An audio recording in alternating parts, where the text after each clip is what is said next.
பிரியமானவர்களே, ஆண்டவராகிய இயேசு கிறிஸ்துவின் நாமத்தினாலே உங்களை வாழ்த்துகிறேன். இந்த நாளிலும் நம்முடைய தியானத்திற்காக லூக்கா எழுதின சுவிசேஷம் 5ஆம் அதிகாரம் 16வது வசனத்தை நான் வாசிக்கிறேன். அவரோ வனாந்திரத்தில் தனித்து போய் ஜெபம் பண்ணி கொண்டிருந்தார். எனக்கு அன்பானவர்களே, நம்முடைய ஆண்டவராகிய இயேசு கிறிஸ்து இந்த உலகத்தில் மனிதனாக பிறந்து வாழ்ந்த போதிலும் அவரை பின்பற்ற வேண்டிய மாதிரிகளை அவர் நமக்கு வாழ்ந்து காண்பித்திருக்கிறார்.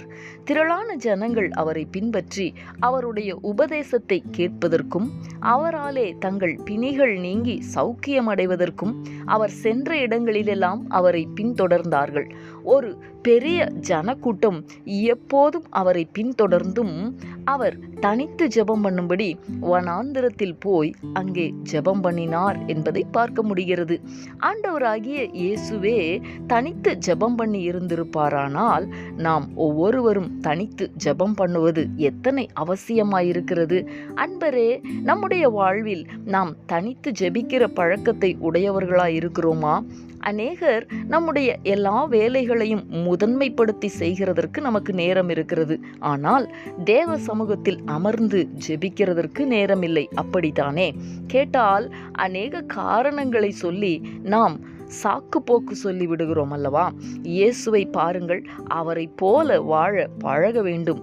எத்தனை பேர் சுற்றி இருந்தாலும் தனித்து ஜெபம் பண்ணுகிற பழக்கம் நமக்கும் தேவையாயிருக்கிறது.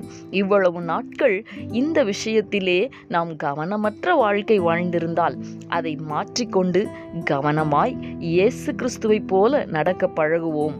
அர்ப்பணித்து ஜெபிக்கலாமா? எங்களை நேசிக்கிற எங்கள் அன்பின் பரலோக தகப்பனே, ஆசீர்வாதமான இந்த நாளுக்காக உமக்கு நாங்கள் நன்றி செலுத்துகிறோம்.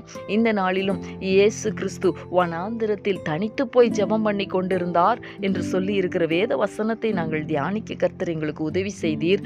ஆம் தகப்பனே, உம்மிடத்தில் இருந்து நாங்கள் ஜெபிக்கிற பழக்கத்தை கற்றுக்கொள்ள கர்த்தர் எங்களுக்கு உதவி செய்யும். ஆண்டவரே, எங்களுடைய நாட்களை வீணாக கழிக்கிறவர்களாக அல்ல, சாக்கு போக்கு சொல்லுகிறவர்களாக அல்ல, இயேசு கிறிஸ்து மாதிரியை பின்பற்றுகிறவர்களாய் தனித்து ஜெபிக்கிற பழக்கத்தை நாங்களும் கற்றுக்கொண்டு அதிக நேரம் ஜெபத்திலே உம்மோடு கூட செலவிட உறவாட கர்த்தர் எங்கள் ஒவ்வொருவருக்கும் கிருபை தாரும், பலன் தாரும். எங்களுடைய ஆவிக்குரிய வாழ்க்கையிலே இன்னும் அதிகமான ஒரு மாற்றத்தை பெற்று இயேசுவை போல வாழ கர்த்தர் எங்களுக்கு கிருபை தாரும். நீர் அப்படி செய்ய போகிறதற்காக உமக்கு ஸ்தோத்திரம்.